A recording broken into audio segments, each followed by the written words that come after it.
Soyez bien attentifs à cet éclat de lire pour notre jeu concours autour du livre. Rendez-vous sur nos réseaux sociaux.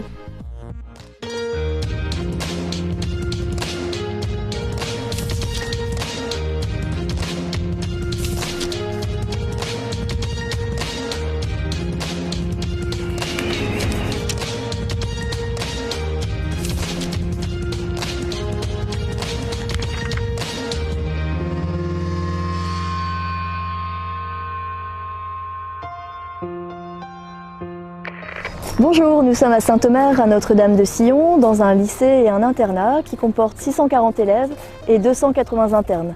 Aujourd'hui, nous allons présenter une bande dessinée, Bloc 109, avec Paul. C'est parti! Moi, je m'appelle Paul, j'ai 18 ans, je suis en terminale scientifique. Je suis Monsieur Debaucher et je suis prof d'anglais dans ce lycée depuis plus de 30 ans. Alors, je vais vous présenter Bloc 109, qui est une BD écrite par Vincent Brugas et un dessinateur toulouate. L'histoire, ça part dès la première page où on voit, pendant un discours d'Hitler, son assassinat. Du coup, on remarque l'évolution du Troisième Reich avec Himmler qui passe au pouvoir, puis une création d'un nouvel ordre, ce qu'il appelle l'ordre teutonique. Et du coup, l'opposition ne va plus être la même que historiquement celle qu'elle a été, mais plus entre le Troisième Reich et l'URSS. Il faut une certaine culture historique, parce qu'on retrouve des personnages, le nom des personnages qui ont vraiment existé. Le dessin, j'ai vraiment accroché le fait que ce soit pas forcément énormément de couleurs, c'est presque du noir et blanc sur un fond beige, avec comme seule couleur le jaune des éclats de balles et le rouge, majoritairement du sang du coup. Et ça crée un univers un peu sombre, mais à la fois très attirant. Il y a un aspect qui ne me plaît pas, moi personnellement, qui ne me plaît pas beaucoup, c'est l'aspect mort-vivant.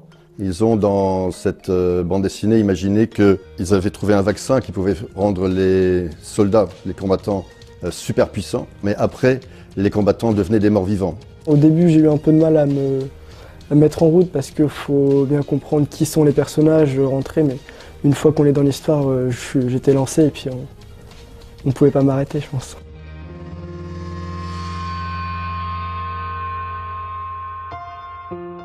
Depuis tout petit, Vincent Brugas est passionné par l'histoire et la littérature au point de passer une maîtrise en histoire contemporaine. La tradition familiale aurait voulu qu'il devienne enseignant.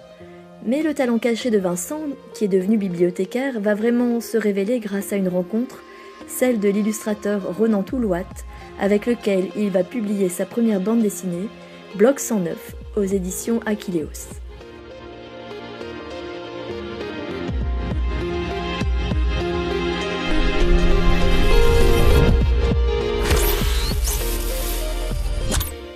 Poursuivez l'expérience éclat de lire sur notre page Facebook et notre compte Twitter et chaque semaine, participez à nos jeux concours autour de la littérature.